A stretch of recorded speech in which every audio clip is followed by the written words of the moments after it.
Penguin Random House Audio presents Zucked, Waking Up to the Facebook Catastrophe. This is the author, Roger Mcnamee. To Anne, who inspires me every day. Technology is neither good nor bad, nor is it neutral. Melvin Kranzberg's first law of technology. We cannot solve our problems with the same thinking we used when we created them. Albert Einstein. Ultimately, what the tech industry really cares about is ushering in the future, but it conflates technological progress with societal progress. Jenna Wortham. Prologue. Technology is a useful servant, but a dangerous master. Christian Luz Long. November 9, 2016. The Russians used Facebook to tip the election. So began my side of a conversation the day after the presidential election. I was speaking with Dan Rose, the head of media partnerships at Facebook. If Rose was taken aback by how furious I was, he hid it well. Let me back up. I'm a longtime tech investor and evangelist. Tech had been my career and my passion, but by 2016 I was backing away from full-time professional investing and contemplating retirement. I had been an early advisor to Facebook founder Mark Zuckerberg, Zuck to many colleagues and friends, and an early investor in Facebook. I had been a true believer for a decade. Even at this writing, I still own shares in Facebook.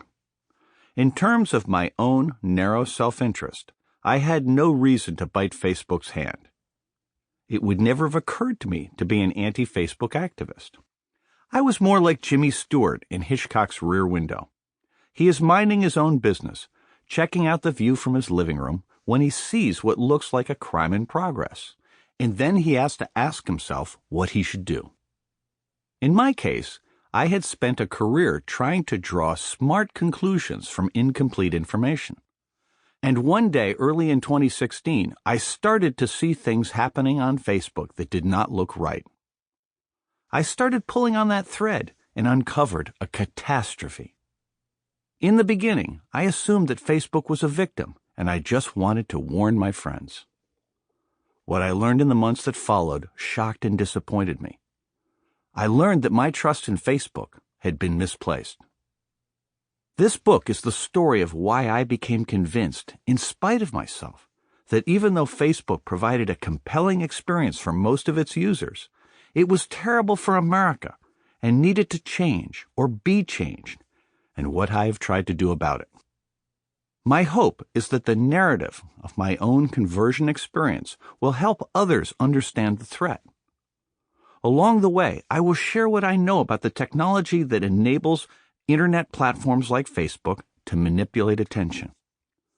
I will explain how bad actors exploit the design of Facebook and other platforms to harm and even kill innocent people. How democracy has been undermined because of design choices and business decisions by internet platforms that deny responsibility for the consequences of their actions. How the culture of these companies causes employees to be indifferent to the negative side effects of their success.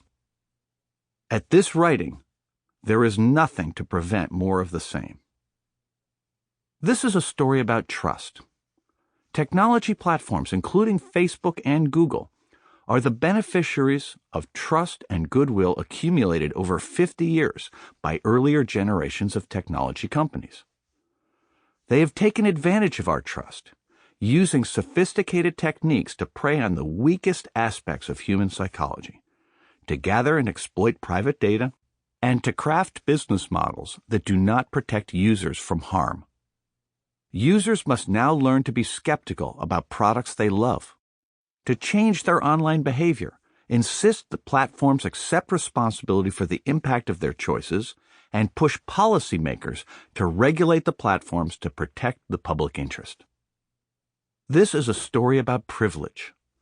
It reveals how hyper-successful people can be so focused on their own goals that they forget that Sample complete.